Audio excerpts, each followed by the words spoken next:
Welcome दोस्तों, हमारे YouTube channel study with अंकुर में आज हम देखेंगे यूकेएसएससी एंड यूकेपीएससी के लेटेस्ट पैटर्न पर आधारित 60+ उत्तराखंड और सामान्य अध्ययन के महत्वपूर्ण प्रश्न जो कि आपके आगामी एग्जाम में पूछे जा सकते हैं।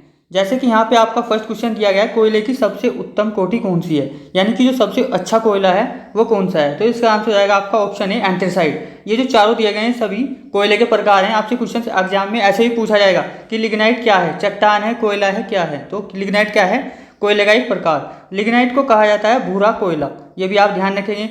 पिट कोयला जो है ये सबसे निम्न कोटि का कोयला है। इसमें कार्बन की मात्रा 45% से भी कम पाई जाती है, जबकि जो एंथ्रेसाइट है इसमें कार्बन की मात्रा 85% से भी अधिक पाई जाती है, इसलिए सबसे अच्छा कोयला है। बिटुमिन्स कोयले को मुलायम कोयला भी कहा जाता है और भारत में सबसे अधिक बिटुमिन्स कोयला ही पाया जाता है। ये भी आप ध्यान रखते हुए चलेंगे, इस टाइप से भी क्वेश्चन एग्जाम में पूछे जाते हैं। इसके साथ ही आपको ये भी ध्यान रखते हुए चलना है, भारत में सबसे अधिक कोयला उत्पादन करने वाला राज्य है झारखंड और सबसे अधिक कोयले के जो भंडार हैं ये भी झारखंड में ही है।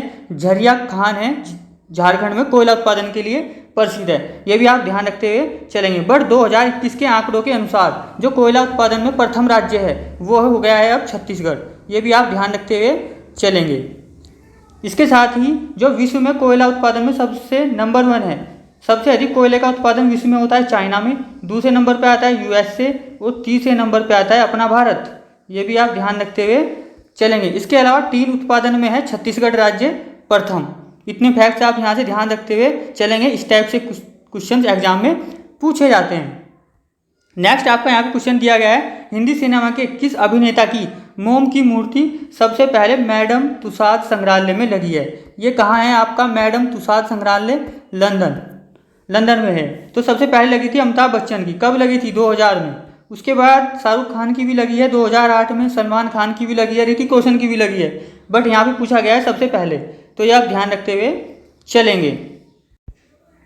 नेक्स्ट आपका यहाँ पे क्वेश्चन दिया गया है, ऑस्कर पुरस्कार निम्न में से किस क्षेत्र में उल्लेखनीय प्रतिभा के लिए दिया जाता है। तो इसका आंसर हो जाएगा आपका ऑप्शन है फिल्म और सिनेमा के क्षेत्र में। ऑस्कर पुरस्कार की शुरुआत हुई थी 1929 में और ये दिया जाता है यूएसए की academic of motion picture arts and sciences के द्वारा। यानी जो ऑस्कर पुरस्कार है कौन देता है, यूएसए। ऑस्कर पुरस्कार का दूसरा नाम है अकेडमिक अवार्ड या फिर अकेडमिक पुरस्कार, ये भी आपको ध्यान रखते हुए चलना है। ऑस्कर पुरस्कार पाने वाली जो पहली भारतीय थी ये थी भानु अथैया। इन्हें गांधी फिल्म में कॉस्ट्यूम डिजाइन के लिए ऑस्कर पुरस्कार से सम्मानित किया गया था, ये भी आप ध्यान रखते हुए चलेंगे। और ऑस्कर पुरस्कार के लिए नामांकित होने वाली पहली फिल्म थी मदर इंडिया, जो कि महबूब खां के द्वारा निर्देशित की गई थी। 1957 में इसे ऑस्कर पुरस्कार के लिए नामांकित किया गया था, ये भी आप ध्यान रखते हुए चलेंगे। और भारत में जो सिनेमा के क्षेत्र में सबसे बड़ा पुरस्कार दिया जाता है वो है दादा साहब फाल्के पुरस्कार। दादा साहब फाल्के पुरस्कार की शुरुआत हुई थी 1969 में, ये भी आप ध्यान रखते हुए चलेंगे। भारत में सिनेमा का जनक कहा जाता है गुंडीराज गोविंद फाल्के या फिर दादा साहब फाल्के को। और दादा साहब फाल्के पुरस्कार प्राप्त करने वाली जो पहली महिला थी वो थी देविका रानी रोरिक, या फिर जो पहले भारतीय थे देविका रानी रोरिक, ये भी आप ध्यान रखते हुए चलेंगे। नेक्स्ट आपका यहाँ क्वेश्चन दिया गया है, जैव कृषि को प्रोत्साहित करने के लिए निम्न में से किस राज्य ने अपने को जैव राज्य घोषित किया है। तो ये क्या है, उत्तराखंड ने, यानी ऑप्शन ए आंसर हो जाएगा। अगर आपसे यहाँ पे क्वेश्चन ऐसे पूछा जाता पूर्ण जैविक राज्य घोषित करने वाला कौन सा राज्य है, तो सिक्किम पूर्ण रूप से जैविक राज्य है, ये भी आप ध्यान रखते हुए चलेंगे। इसके साथ ही उत्तराखंड ने अपना पहला जैविक कृषि एक्ट पारित किया था, कब किया था, 2019 में। ये क्वेश्चन भी एग्जाम में पूछा जा सकता है। नेक्स्ट आपका यहाँ क्वेश्चन दिया गया है, आंध्र प्रदेश की नई राजधानी कहाँ है। तो आंध्र प्रदेश की नई राजधानी है अमरावती। पहले थी आंध्र प्रदेश की राजधानी हैदराबाद, अब इसकी जो नई राजधानी होगी वो होगी अमरावती। इसके साथ ही आंध्र प्रदेश से आप ये भी ध्यान रखते हुए चलेंगे, भाषाई आधार पर गठित होने वाला भारत का जो पहला राज्य है वो है आंध्र प्रदेश। नेक्स्ट आपका यहाँ क्वेश्चन दिया गया है, निम्न में से किस खेल को ओलंपिक में शामिल नहीं किया गया है। तो इसका आंसर हो जाएगा आपका ऑप्शन बी क्रिकेट। आपको ये भी ध्यान रखते हुए चलना है, 32वें ओलंपिक खेलों का आयोजन किया गया था 2020 में टोक्यो जापान में, और 33वें ओलंपिक खेलों का आयोजन 2024 में किया जाएगा पेरिस फ्रांस में। नेक्स्ट आपका यहाँ पे क्वेश्चन दिया गया, भारतीय राष्ट्रीय कांग्रेस की स्थापना किस वर्ष हुई थी। तो भारतीय राष्ट्रीय कांग्रेस की स्थापना हुई थी आपकी 1885 में। कब? 28 दिसंबर 1885 में ए ओ ह्यूम के द्वारा की गई थी, यानी कि एलन ऑक्टेविन ह्यूम।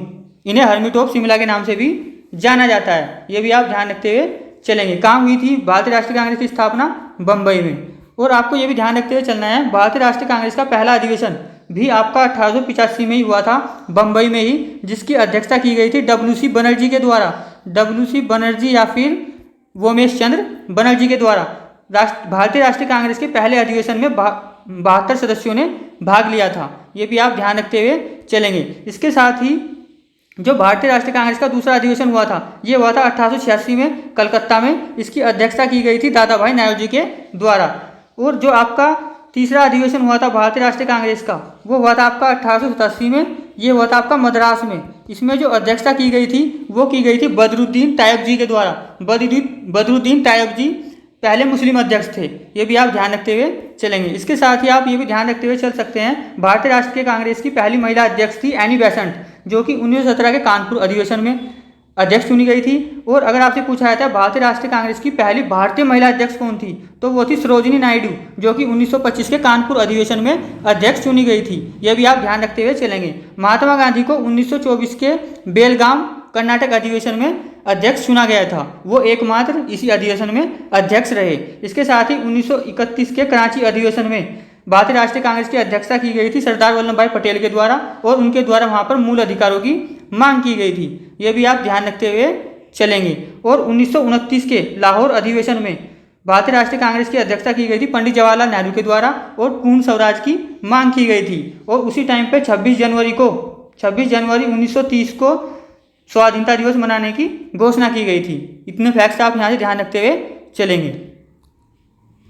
नेक्स्ट आपको यहाँ पे क्वेश्चन दिया गया है, हम शिलालेख संबंधी ज्ञान का अध्ययन करते हैं, यानी कि जो शिलालेख है इसका अध्ययन क्या कहलाता है, तो ये कहलाता है आपका एपिग्राफी, यानी कि ऑप्शन सी आंसर हो जाएगा। नेक्स्ट आपको यहाँ पे क्वेश्चन दिया गया है, आरबीआई का मुख्यालय कहाँ है? आरबीआई यानी reserve bank of India Bharat का एक केंद्रीय बैंक है, इसका मुख्यालय स्थित है मुंबई में। इसकी स्थापना हुई थी आपकी 1 अप्रैल 1935 को कलकत्ता में। 1937 में इसका मुख्यालय स्थानांतरित कर दिया गया मुंबई में, और वर्तमान में भी इसका मुख्यालय स्थित है मुंबई में। आरबीआई एक्ट है जो, यानी कि reserve bank of India act आया था इसका 1934 में, और इसकी स्थापना हुई 1 अप्रैल 1935 को। 1937 में इसका मुख्यालय कलकत्ता से मुंबई स्थानांतरित कर दिया गया। और आरबीआई भारत का एक केंद्रीय बैंक है, ये भी आप ध्यान रखते हुए चलेंगे। नेक्स्ट आपको यहाँ क्वेश्चन दिया गया है, कबड्डी खेल के एक टीम में खिलाड़ियों की संख्या होती है, तो कबड्डी में होती है आपकी खिलाड़ियों की संख्या 7। इसके अलावा खो खो और आपका बेसबॉल, जो कि यूएसए का राष्ट्रीय खेल है आपका बेसबॉल में भी खिलाड़ियों की संख्या होती है 9। इसके अलावा क्रिकेट, हॉकी और फुटबॉल में खिलाड़ियों की संख्या होती है 11। रग्बी फुटबॉल में खिलाड़ियों की संख्या होती है 15, ये भी आप ध्यान रखते हुए चलेंगे। बास्केटबॉल में खिलाड़ियों की संख्या होती है 5। नेक्स्ट आपको यहाँ क्वेश्चन दिया गया है, भारत में छपने वाला पहला समाचार पत्र कौन सा था, तो ये था आपका बंगाल गजट, जो कि 1780 में कलकत्ता से निकला था, जिसका संपादन किया गया था जेम्स अगस्त हिक्की के द्वारा। अगर आपसे पूछा जाता है हिंदी का पहला समाचार पत्र कौन सा था, तो हिंदी का पहला समाचार पत्र था उदंत मार्तंड, ये था आपका उदंत मार्तंड, जो कि पंडित जुगल किशोर के द्वारा निकाला गया था कलकत्ता से, ये भी आप ध्यान रखते हुए चलेंगे। नेक्स्ट आपको यहाँ क्वेश्चन दिया गया है, यदि भारत के राष्ट्रपति और उपराष्ट्रपति दोनों त्यागपत्र दे दें तो ऐसी स्थिति में राष्ट्रपति के रूप में कौन कार्य करेगा, तो कौन करेगा, ये करेगा सर्वोच्च न्यायालय का मुख्य न्यायाधीश, यानी कि ऑप्शन बी आंसर हो जाएगा। जो लोकसभा स्पीकर या फिर जो लोकसभा अध्यक्ष हैं, इनकी नियुक्ति की जाती है अनुच्छेद 93 के तहत, ये भी आप ध्यान रखते हुए चलेंगे। राष्ट्रपति का पद आता है अनुच्छेद 52 में, उपराष्ट्रपति का पद आता है अनुच्छेद 63 में, और प्रधानमंत्री का आता है अनुच्छेद 75 में, ये भी आप ध्यान रखते हुए चलेंगे। नेक्स्ट आपका यहाँ क्वेश्चन पूछा गया है, हिमालय पर्वतमाला उदाहरण है, तो यह है आपका वलित पर्वत का, यानी कि ऑप्शन डी आंसर हो जाएगा। हिमालय सबसे नवीनतम पर्वतमाला है, ये भी आप ध्यान रखते हुए चलेंगे। इसके साथ ही अगर आपसे पूछा जाता है सबसे पुरानी पर्वतमाला कौन सी है, तो सबसे पुरानी पर्वतमाला है अरावली राजस्थान में, जो कि अवशिष्ट पर्वत का उदाहरण है, ये भी आपको ध्यान रखते हुए चलना है। नेक्स्ट आपको यहाँ क्वेश्चन दिया गया है, जलोढ़ पंख कहाँ निर्मित होते हैं, तो ये होते हैं आपके पहाड़ों के पर्वतीय ढाल के निचले भाग में, और पर्वतीय ढाल के निचले भाग को क्या कहा जाएगा? गिरिपाद, यानी कि ऑप्शन डी आंसर हो जाएगा। नेक्स्ट आपका यहाँ क्वेश्चन दिया गया, स्वर्ण मंदिर का निर्माण किसके द्वारा कराया गया था? तो ये कराया गया था गुरु अर्जुन देव के द्वारा। कहाँ स्थित है ये? अमृतसर में। अमृतसर शहर की स्थापना किसके द्वारा की गई थी? समर्थ रामदास के द्वारा। ये भी आप ध्यान रखते हुए चलेंगे। गुरु गोविंद सिंह सिखों के 10वें और अंतिम गुरु थे। इनके द्वारा 1699 में खालसा पंथ की स्थापना की गई थी बैसाखी के दिन। ये भी आप ध्यान रखते हुए चलेंगे। इसके अलावा गुरु हरगोविंद के द्वारा, ये हरगोविंद सिखों के छठे गुरु थे। इनके द्वारा अकाल तख्त की स्थापना की गई थी स्वर्ण मंदिर के सामने बिल्कुल। ये भी आप फैक्ट्स ध्यान रखते हुए चलेंगे। नेक्स्ट आपको यहाँ क्वेश्चन दिया गया, मृणालिनी साराभाई किस क्षेत्र में प्रसिद्ध है? तो ये है नृत्य, यानी एक नृत्यांगना है। और ये जो आपकी मृणालिनी साराभाई है, ये जो विक्रम साराभाई हैं, कौन है विक्रम साराभाई? अंतरिक्ष विज्ञान के पिता, भारतीय अंतरिक्ष विज्ञान के जो पिता हैं विक्रम साराभाई, उनकी वाइफ हैं मृणालिनी साराभाई, जो कि एक नृत्यांगना है। नेक्स्ट आपका यहाँ पे क्वेश्चन दिया गया, प्राचीन ग्रंथों और पुराणों के अनुसार गुड़गांव का नाम बदलकर क्या रखा गया है? तो ये कर दिया गया है गुरुग्राम, यानी कि ऑप्शन डी आंसर हो जाएगा। नेक्स्ट आपको यहाँ क्वेश्चन दिया गया, हरित क्रांति शब्द के प्रतिपादक कौन है? यहाँ पूछा जा रहा है आपसे शब्द, आप जल्दीबाजी में आंसर नहीं देंगे। तो ये शब्द दिया था विलियम गॉड ने। इसके साथ ही जो हरित क्रांति के पिता हैं भारत में, तो भारत में हरित क्रांति का पिता कहा जाता है MS स्वामीनाथन को, और विश्व में हरित क्रांति का पिता कहा जाता है नॉर्मन बोरलॉग को। ये कृषि वैज्ञानिक थे। कहाँ के थे ये कृषि वैज्ञानिक? USA के। इनके द्वारा ही विश्व में सर्वप्रथम हरित क्रांति की शुरुआत की गई थी। और हरित क्रांति की शुरुआत हुई थी 1967-68 में तीसरी पंचवर्षीय योजना के दौरान। ये भी आपसे पूछा जाएगा क्वेश्चंस कि भारत में हरित क्रांति की शुरुआत किस पंचवर्षीय योजना में हुई थी? तो ये हुई थी तीसरी पंचवर्षीय योजना के दौरान। इसके साथ ही आप ये भी ध्यान रखते हुए चलेंगे, श्वेत क्रांति जिसका संबंध है दुग्ध उत्पादन से, उसके शुरुआत की गई थी, या फिर श्वेत क्रांति का पिता कहा जाता है वर्गीज कुरियन को। और श्वेत क्रांति की शुरुआत हुई थी भारत में 1970 में। ये भी आप ध्यान रखते हुए चलेंगे। राष्ट्रीय दुग्ध दिवस के रूप में मनाया जाता है 26 नवंबर को। और दुग्ध उत्पादन में विश्व में भारत प्रथम स्थान पर है, दूसरे स्थान पर है USA। और भारत में सबसे अधिक दूध का उत्पादन होता है UP में। ये भी आप ध्यान रखते हुए चलेंगे। नेक्स्ट आपका यहाँ क्वेश्चन दिया गया है, हाल ही में विस्तार के बाद फिर खोली गई पनामा नहर किन दो महासागरों को जोड़ती है?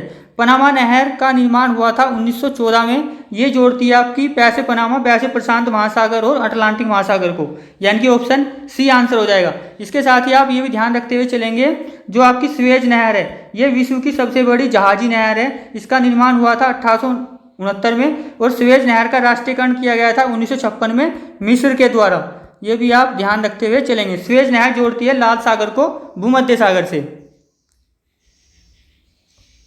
नेक्स्ट आपका यहाँ क्वेश्चन दिया गया है, रूपकुंड ताल कहाँ स्थित है?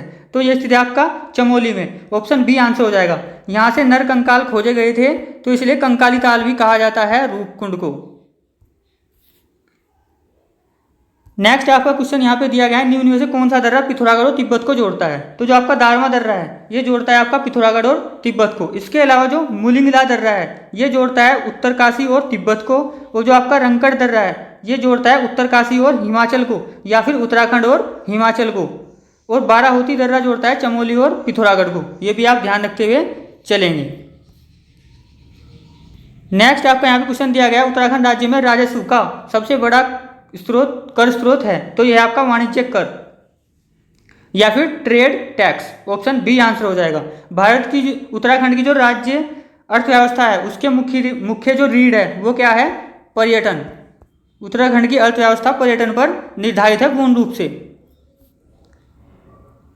नेक्स्ट आपको यहाँ पे क्वेश्चन दिया गया, उत्तराखंड में वन एवं पंचायत प्रशिक्षण अकादमी कहाँ स्थित है? तो यह स्थित है आपकी हल्द्वानी नैनीताल में, यानी कि ऑप्शन बी आंसर हो जाएगा। हल्द्वानी की खोज की गई थी 1834 में विलियम ट्रेल के द्वारा। ये भी आप ध्यान रखते हुए चलेंगे। नेक्स्ट आपका यहाँ पे क्वेश्चन दिया गया है, कत्यूरी राजाओं की राजधानी कुमाऊं की कत्यूरी घाटी से कहाँ स्थानांतरित हुई थी? ये क्वेश्चन थोड़ा सा गलत टाइप किया गया है। ये क्वेश्चन ऐसे है कि आपका जो कत्यूरी वंश है, कत्यूरी वंश की जो प्राथमिक राजधानी थी वो थी कार्तिकेयपुर, जो कि है वर्तमान में जोशीमठ चमोली में। और फिर राजधानी जोशीमठ से कत्यूर घाटी या फिर बैजनाथ जो कि स्थित है आपका बागेश्वर में, वहाँ स्थानांतरित की गई थी नरसिंह देव के द्वारा। ये भी आप ध्यान रखते हुए चलेंगे। आपको यहाँ पे ध्यान रखते हुए चलना है, कत्यूरी वंश की स्थापना 700 ईस्वी में बसंत देव के द्वारा की गई थी और अपनी राजधानी कार्तिकपुर जोशीमठ को बनाया गया और राजधानी जोशीमठ से बैजनाथ बागेश्वर में स्थानांतरित की गई नरसिंह देव के द्वारा। नेक्स्ट आपको यहाँ पे क्वेश्चन दिया गया, उत्तराखंड के सर्वाधिक कागज उद्योग कहाँ स्थित हैं? तो यह स्थित है आपके लाल कुआं नैनीताल में। एशिया की सबसे बड़ी सेंचुरी पेपर मिल ये स्थित है आपकी लाल कुआं नैनीताल में। और कुमाऊं का द्वार कहा जाता है काठगोदाम नैनीताल को, ये भी आप ध्यान रखते हुए चलेंगे। काशीपुर की स्थापना की गई थी 1639 में काशीनाथ अधिकारी के द्वारा। नेक्स्ट है आपका यहाँ पे क्वेश्चन, उत्तरांचल का निर्माण कब हुआ था? तो ये हुआ था आपका 9 नवंबर 2000 को, यानी ऑप्शन सी आंसर हो जाएगा। जो उत्तरांचल पुनर्गठन विधेयक है ये आपका, या फिर उत्तर प्रदेश पुनर्गठन विधेयक है, ये 27 जुलाई 2000 को लोकसभा में प्रस्तुत किया गया। 1 अगस्त 2000 को लोकसभा ने उत्तराखंड पुनर्गठन विधेयक को पास कर दिया। 10 अगस्त को पास किया गया राज्यसभा के द्वारा और 28 अगस्त 2000 को राष्ट्रपति के.आर. नारायण के द्वारा उत्तर प्रदेश पुनर्गठन विधेयक या फिर उत्तरांचल निर्माण विधेयक को पारित कर दिया गया। ये भी आप ध्यान रखते हुए चलेंगे। उसके बाद 15 अगस्त 1996 को लाल किले की प्राचीर से एच.डी. देवगौड़ा के द्वारा, प्रधानमंत्री एच.डी. देवगौड़ा के द्वारा उत्तराखंड निर्माण की घोषणा की गई। नेक्स्ट आपको यहाँ पे क्वेश्चन दिया गया है, ब्लॉक समन्वय समिति का अध्यक्ष कौन होता है?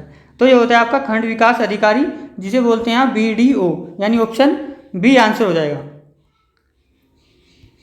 नेक्स्ट है आपका यहाँ पे चंद राजाओं का राज्य चिन्ह क्या था? तो ये था आपका गाय, ऑप्शन बी आंसर हो जाएगा। चंद वंश की स्थापना लगभग 1025 ईस्वी में सोमचंद के द्वारा की गई थी, जो कि इलाहाबाद के समीप झूसी का रहने वाला था। ये भी आपको ध्यान रखते हुए चलना है। सोमचंद के द्वारा चंपावत में राजबुंगा का किला बनाया गया और वहीं पे अपनी राजधानी बनाई गई और राजधानी को चंपावत से अल्मोड़ा 1563 में बालो कल्याण चंद के द्वारा स्थानांतरित किया गया। ये भी आप ध्यान रखते हुए चलेंगे। इसके साथ ही जो आपका त्रिशूल और मुकुट पर्वत है, त्रिशूल पर्वत है आपका 7120 मीटर ऊंचा। ये दोनों ही पर्वत कहाँ स्थित है? चमोली में। नेक्स्ट आपका यहाँ क्वेश्चन दिया गया है, उत्तराखंड में प्रयुक्त बोली समूह का चयन करें। तो आप सभी को पता है उत्तराखंड में बोली जाती है कुमाऊनी, गढ़वाली और जौनसारी, यानी ऑप्शन सी आंसर हो जाएगा। नेक्स्ट आपका यहाँ पे क्वेश्चन दिया गया है, उत्तराखंड के किस जनपद में अनुसूचित जनजातियों की संख्या सबसे अधिक है? यानी आपसे पूछा जा रहा है एसटी। तो एसटी सबसे अधिक निवास करते हैं उधम सिंह नगर में और 5 जातियों को अनुसूचित जनजाति या फिर एसटी घोषित किया गया था कब? 1967 में। कौन कौन सी 5 जनजातियां हैं वो हैं आपकी थारू, जौनसारी, बोक्सा, भोटिया और राजी जनजाति। ये भी आपको ध्यान रखते हुए चलना है। नेक्स्ट आपका यहाँ पे क्वेश्चन दिया गया, कटारमल मंदिर मुख्य रूप से पूजा होती है। तो कटारमल मंदिर आपका कटारमल अल्मोड़ा में स्थित है, राजा कटारमल के द्वारा बनवाया गया था। इसमें होती है मुख्य रूप से सूर्य की पूजा और इसी से पता चलता है हमें कि उत्तराखंड में शक राजाओं के द्वारा भी, शकों के द्वारा भी शासन किया गया था। और यहाँ पे जो मुख्य मूर्ति है वो है बड़ादित्य सूर्य की मूर्ति इस मंदिर में। ये भी आप ध्यान रखते हुए चलेंगे। नेक्स्ट यहाँ पे आपका क्वेश्चन दिया गया है, कुमाऊं का चाणक्य किसे कहा जाता है? तो ये कहा जाता है पंडित हर्षदेव जोशी को, यानी कि ऑप्शन डी आंसर हो जाएगा। हर्षदेव जोशी के द्वारा ही कुमाऊं पर गोरखों को कुमाऊं पर आक्रमण के लिए आमंत्रित किया गया और बाद में हर्षदेव जोशी के द्वारा ही अंग्रेजों को उत्तराखंड पर आक्रमण के लिए आमंत्रित किया गया। तो उत्तराखंड की जो राजनीतिक व्यवस्था है उसमें सबसे बड़ा योगदान रहा पंडित हर्षदेव जोशी का। इन्हीं के द्वारा शासकों को बनाया गया और हटाया गया। नेक्स्ट यहाँ पे आपका क्वेश्चन दिया गया है, निम्न में से कौन सा नगर रेल मार्ग से नहीं जुड़ा है? तो ये सब नगर दिए गए हैं आपको, आप इसे जिला नहीं समझेंगे। तो ऋषिकेश में ट्रेन जाती है, देहरादून में जाती है, काशीपुर उधम सिंह नगर में भी ट्रेन जाती है, नैनीताल हल्द्वानी तक ट्रेन जाती है, बट जो नैनीताल है सिटी वो नहीं जुड़ा हुआ है ट्रेन से, यानी ऑप्शन डी आंसर हो जाएगा। नेक्स्ट यहाँ पे आपका क्वेश्चन दिया गया, फूलों की घाटी की खोज किसने की? तो ये की गई थी फ्रैंक स्मिथ के द्वारा। कब? 1931 में। ये भी आपको ध्यान रखते हुए चलना है। और फूलों की घाटी राष्ट्रीय उद्यान की स्थापना हुई थी 1982 में, जो कि कहाँ स्थित है? चमोली में। इसके साथ ही कुमाऊं का प्रथम कमिश्नर था ई गार्डनर, जिसे 1815 में नियुक्त किया गया था, और हिमालयन गजेटियन नामक पुस्तक लिखी गई है एटकिंसन के द्वारा। ये भी आप ध्यान रखते हुए चलेंगे। नेक्स्ट आपका यहाँ क्वेश्चन दिया गया है, हिमालय परिचय गढ़वाल के लेखक कौन है? तो ये पुस्तक लिखी गई है राहुल सक्करत्यान के द्वारा, यानी कि ऑप्शन ए आंसर हो जाएगा। राहुल सक्करत्यान का मूल नाम है केदारनाथ पांडे, और इन्हें महापंडित की उपाधि दी गई थी, इसलिए इन्हें महापंडित के नाम से भी जाना जाता है। ये भी आप ध्यान रखते हुए चलेंगे। इसके साथ ही जो गढ़वाल का इतिहास है, गढ़वाल का इतिहास नामक पुस्तक लिखी गई है हरिकृष्ण रतुड़ी के द्वारा। नेक्स्ट आपका यहाँ क्वेश्चन दिया गया है, मधमेश्वर में निम्न में से एक है। तो मधमेश्वर क्या है? ये है आपका पंचकेदार। पंचकेदार में कौन कौन से आते हैं? नंबर 1 पे आता है आपका केदारनाथ, दूसरा है आपका मधमेश्वरनाथ, तीसरा है आपका तुंगनाथ, चौथा है आपका रुद्रनाथ, पांचवा है आपका कल्पेश्वर। तो ये क्या है? पंचकेदार।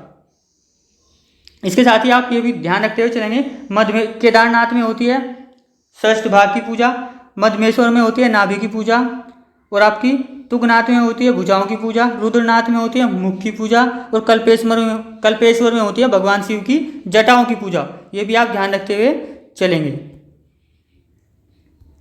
नेक्स्ट यहाँ पे आपका क्वेश्चन दिया गया है, बैकुंठ चतुर्दशी मेला आयोजित होता है। तो ये होता है आपका श्रीनगर पौड़ी गढ़वाल में, यानी कि ऑप्शन ए आंसर हो जाएगा। नेक्स्ट है आपका यहाँ पे भारत इलेक्ट्रॉनिक्स लिमिटेड कहाँ स्थित है? तो ये है आपका बेल, इसे आप भेल नहीं समझेंगे, भेल का मतलब होता है बेचेल, भारत हैवी इलेक्ट्रिकल्स लिमिटेड। तो ये स्थित है आपकी कोटद्वार पौड़ी गढ़वाल में। अगर आपसे पूछा जाता बेचेल कहाँ है, तो बेचेल है आपकी रानीपुर हरिद्वार में। नेक्स्ट आपका यहाँ क्वेश्चन दिया गया है, किसे कुमाऊं केसरी के नाम से जाना जाता है? तो कुमाऊं केसरी के नाम से जाना जाता है बैजनाथ पांडे को, यानी कि ऑप्शन सी आंसर हो जाएगा। बैजनाथ पांडे का जन्म हुआ था 1880 में कनखल हरिद्वार में, बट इनकी जो कर्मस्थली रही है वो रही है इनकी अल्मोड़ा। अल्मोड़ा से ये विधायक भी चुने गए थे। अल्मोड़ा अखबार का संपादन भी बैजनाथ पांडे के द्वारा किया गया था 1918 में। ये भी आप ध्यान रखते हुए चलेंगे। इसके साथ ही खुली बेगार प्रथा का अंत हुआ था 1921 में, उसका जो नेतृत्व किया गया था वो भी बैजनाथ पांडे के द्वारा ही किया गया था। उत्तराखंड से भारत रत्न पाने वाले पहले व्यक्ति हैं गोविंद वल्लभ पंत, जिन्हें भारत रत्न से सम्मानित किया गया था 1957 में। ये भी आप ध्यान रखते हुए चलेंगे। इसके साथ ही पीसी जोशी या फिर पूरणचंद जोशी के द्वारा 3 अक्टूबर 1970 को कुमाऊं राष्ट्रीय मोर्चा की स्थापना की गई थी।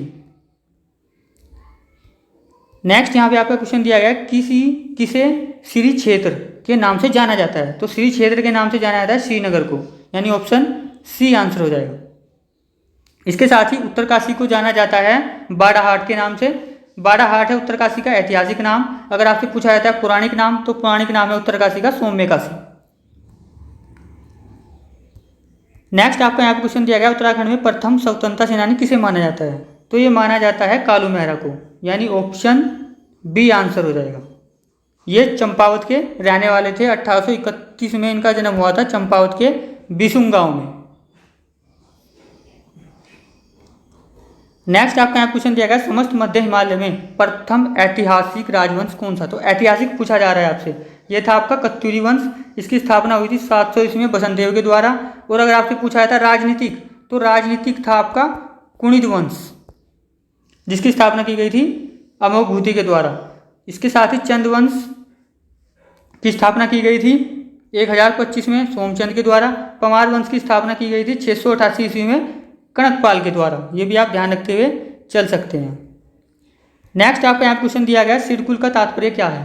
तो सिडकुल क्या है आपका यहाँ पर? राज्य औद्योगिक विकास निगम लिमिटेड, यानी ऑप्शन बी आंसर हो जाएगा। State industrial development corporation Uttarakhand limited, यानी कि सिडकुल। सिडकुल की स्थापना हुई थी 2002 में। सिडकुल का मुख्यालय स्थित है आपका देहरादून में। ये क्वेश्चन भी एग्जाम में पूछा गया है कि सिडकुल का मुख्यालय कहाँ स्थित है। तो आपको 2002 में स्थापना हुई थी और मुख्यालय स्थित है देहरादून में। ये भी आप ध्यान रखते हुए चलेंगे। और सबसे अधिक जो सिडकुल की क्षेत्र है, सबसे जो फैक्ट्रियाँ हैं वो हैं हरिद्वार में, और क्षेत्रफल के अकॉर्डिंग जो इसका सबसे बड़ा है वो है पंतनगर। ये भी आप ध्यान रखते हुए चलेंगे। नेक्स्ट आपका यहाँ क्वेश्चन दिया गया, राज्य पुलिस प्रशिक्षण अकादमी। आपसे यहाँ पूछा जा रहा है प्रशिक्षण अकादमी कहाँ स्थित है? तो यह स्थित है आपकी नरेंद्र नगर टिहरी गढ़वाल में। अगर आपसे पूछा जाता है राज्य पुलिस का मुख्यालय कहाँ स्थित है, तो तब आंसर आप नरेंद्र नगर टिहरी नहीं लगाएंगे, तब हो जाएगा आपका आंसर देहरादून। तो राज्य पुलिस जो अकादमी है ये तो है प्रशिक्षण अकादमी नरेंद्र नगर टिहरी गढ़वाल में, बट राज्य पुलिस का मुख्यालय स्थित है देहरादून में। और जो पहले पुलिस महानिदेशक थे यानी कि डीजीपी थे उत्तराखंड के, वो थे अशोक कांत शरण, वो वर्तमान में है अशोक कुमार। ये भी आप ध्यान रखते हुए चलेंगे। नेक्स्ट आपका यहाँ क्वेश्चन दिया गया है, डॉक्टर संपूर्णानंद खुली जेल निम्न में से कौन से स्थान पर स्थित है? तो यह आपकी सितारगंज उधम सिंह नगर में, यानी ऑप्शन सी आंसर हो जाएगा।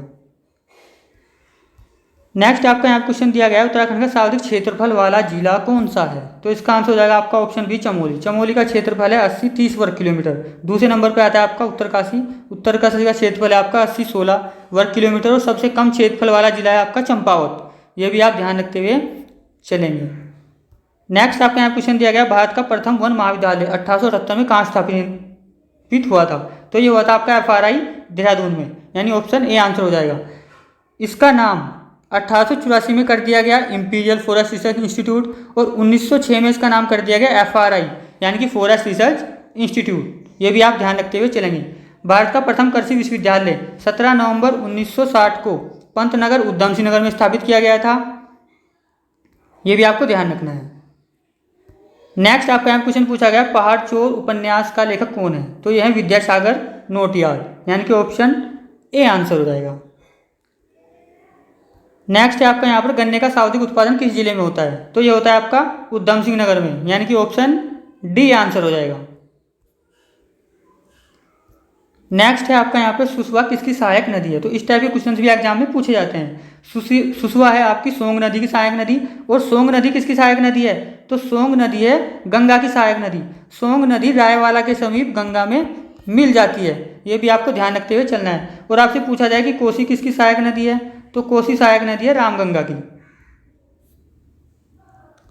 नेक्स्ट आपका यहाँ क्वेश्चन दिया गया, निम्न में उत्तराखंड प्रदेश की कौन सी पर्वत श्रेणी सबसे ऊंची है? तो आप सभी को पता है उत्तराखंड की सबसे ऊंची चोटी है नंदा देवी, जो कि स्थित है चमोली में 7817 मीटर। ये भारत की दूसरी सबसे ऊंची चोटी है। भारत की सबसे ऊंची चोटी है गाडविन आस्टीन या फिर K2, जिसकी ऊंचाई है 8611 मीटर। ये आप सभी को पता ही है। इसके अलावा त्रिशूल पर्वत चमोली में स्थित है, इसकी ऊंचाई है 7120 मीटर। दूनागिरी पर्वत भी चमोली में स्थित है आपका। साथ ही जो उत्तराखंड की दूसरी सबसे ऊंची चोटी है यह है कामेट, जिसकी ऊंचाई है 7756 मीटर। फ्रैंक स्मिथ के द्वारा कामेट पर्वत पर चढ़ाई के समय ही फूलों की घाटी की खोज की गई थी 1931 में। नेक्स्ट आपका यहाँ क्वेश्चन दिया गया, कत्यूर राजवंश का संस्थापक कौन था? तो कत्यूर राजवंश का संस्थापक था बसंतदेव। लगभग 700 ईस्वी के आसपास इस कत्यूर वंश की स्थापना की गई थी बसंतदेव के द्वारा। और इनका जो कत्यूरी वंश के परिवार का अंतिम राजा था यह था सुभिक्षी राज देव, यानी कि ऑप्शन बी। नेक्स्ट है आपका यहाँ पे क्वेश्चन, निम्न में से किसने अंग्रेजों के विरोध में काली कुमाऊं क्षेत्र में क्रांतिवीर नामक संगठन बनाया था? तो ये बनाया गया था कालू मेहरा के द्वारा 1857 की क्रांति के दौरान। 1857 की क्रांति के दौरान कुमाऊं के कमिश्नर कौन थे?